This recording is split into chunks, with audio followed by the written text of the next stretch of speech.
1903년 원산에서 시작된 이 하디 선교사의 부흥운동, 그것이 이제 1907년 평양의 대부흥운동에 이르기까지 이 4년 동안 진행된 이 초기 대부흥운동은 한국 교회의 성격과 그 내용과 그 질을 완전히 바꿔놨습니다.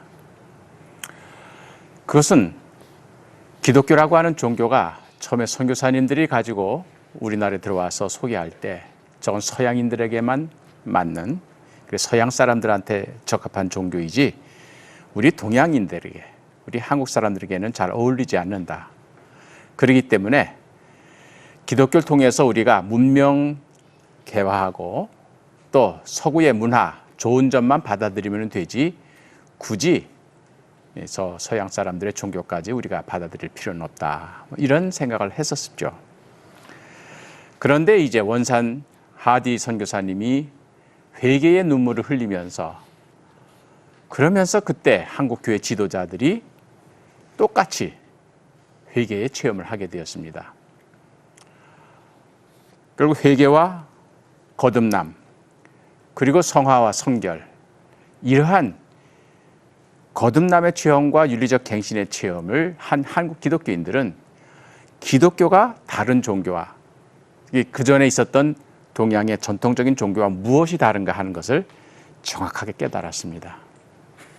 그렇게 해서 이제 회개라고 하는 이 관문을 통해서 거듭남과 성결에 이르는 기독교의 신앙의 본질을 체험한 한국교회 지도자들은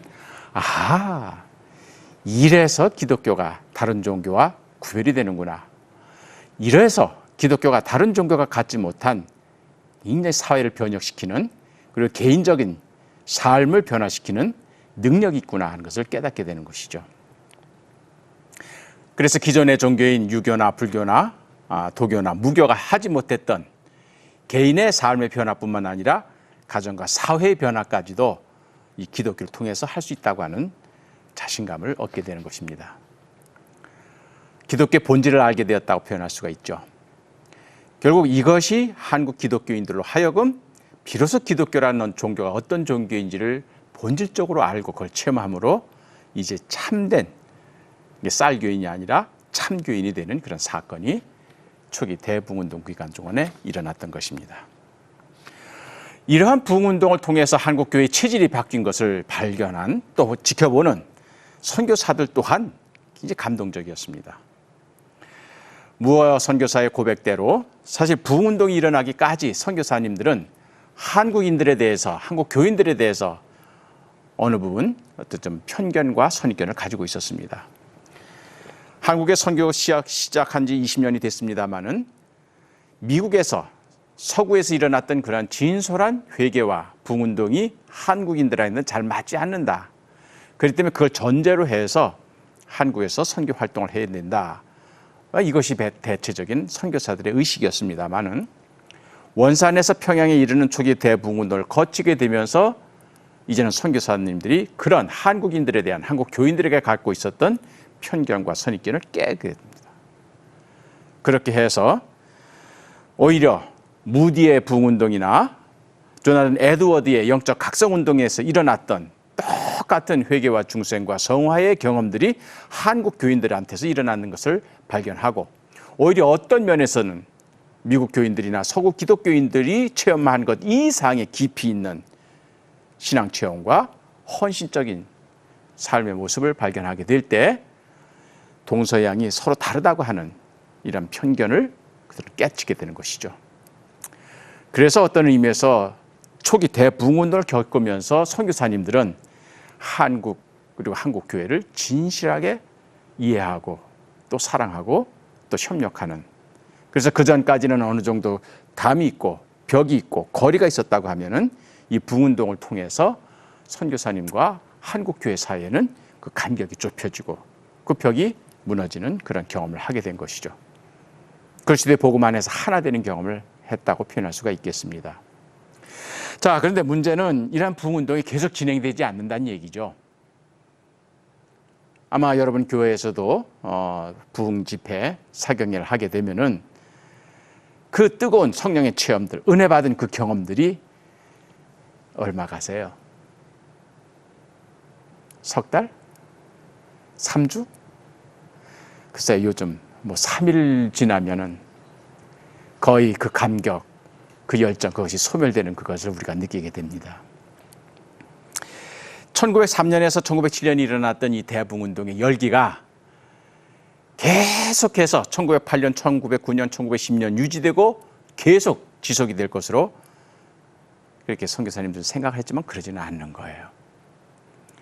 1907년 1월에 평양에서 일어났던 부흥운동은 정확하게 3개월 진행이 됐습니다. 그래서 1907년 4월 공주에서 부흥운동이 일어나는 것을 끝으로 더 이상 통해자복하고 자기 삶 전체를 바꿔놓는 그러한 열광적인 부흥에 대한 소식은 이제 더 이상 선교사님들의 보고 속에서 나타나지를 않습니다. 오히려 1907년 봄부터 불리한 그런 소식이 들립니다. 헤이건 밀사 사건이 바로 일어나죠. 그리고 그해 여름에 고종 황제께서 강제로 퇴위당하고 즉위한 순종 임금을 겁박해서 이제 정비 7조약을 체결해서 우리 내정권까지 일본이 늑탈해 갑니다. 뿐만 아니라 군대를 강제 해산해서 이제 거기에 저항하는 의병운동이 전국적으로 일어나게 되는, 그렇기 때문에 1907년 하반기가 되면은 더 이상 부흥운동에 대한 그런 보고서들이 나타나지를 않습니다. 어떻게 보면 좀 급박하게 식었다고도 표현할 수가 있겠죠. 1908년 접어들어서도 상황은 마찬가지였습니다. 1907년 부흥운동을 경험했던 선교사님들은 급속도로 식어지는 이 부흥운동의 열기에 대해서 안타까움을 갖게 됩니다. 그러면서 어떻게 하면 다시 이 부흥운동의 거룩한 불길이 다시 한번 타오를 수 있을 것인가, 그걸 가지고 고민하게 되는 것이죠. 1909년 그해도 역시 마찬가지였습니다. 그해 여름 7월에 그 문제를 가지고 고민하며 기도하는 젊은 20대 후반의 선교사들이 있었습니다. 곧 개성에서 사역하시던 갬블, 리드, 스톡스, 이런 선교사님들인데, 이분들은 어떻게 보면 1885년, 86년, 87년 그때 들어왔던 온도도나 아펜젤러나 스크랜턴이나 헤론이나 이와 같은 제1세대 원로 선교사들보다는 그 다음 세대 분들입니다.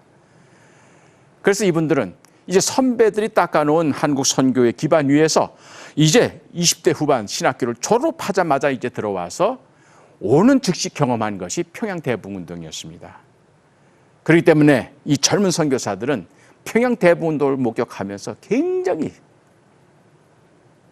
충격도 받고 감격을 했던 것이죠. 그러나 1880년대, 90년대에 들어와서 사역했던 선교사님들, 하디를 비롯해서 이런 분들은 오랜 세월 선교 부진으로 선교 진척이 없어서, 선교 결과물이 없어서, 그래서 실망하고 좌절하고 포기하려고 하는 그런 상황에서 대붕운동을 겪었기 때문에 그분들에게는 기다림이라고 하는 그런 요소가 있었던 것입니다. 그러나 반면에 이제 1900년 초반에 그리고 중반 이후에 들어온 이 젊은 선교사님들은 그러한 1세대 자기 선배 선교사님들의 그런 경험이 없었기 때문에 1907년 들어오자마자 경험했던 이 대붕운동을 보면서 한국교회는 전부 다 그렇게 뜨거운지, 그리고 한국교회 지도자들은 다 이렇게 성령 충만한 것으로 생각을 했던 것이죠. 근데 1908년, 1909년을 지내가면서 오히려 냉랭해지고 식어가는 한국교회를 보면서 절망하고 실망하게 되는 겁니다. 그렇기 때문에 이분 갬벌이라든지 리드, 스톡스 이와 같은 젊은 선교사들이 한국교회의 부흥운동에 또 다른 불씨가 일어나기를 간절히 사모하는 그런 심령을 가지고 1909년 7월 이분들이 산기도를 올라갑니다.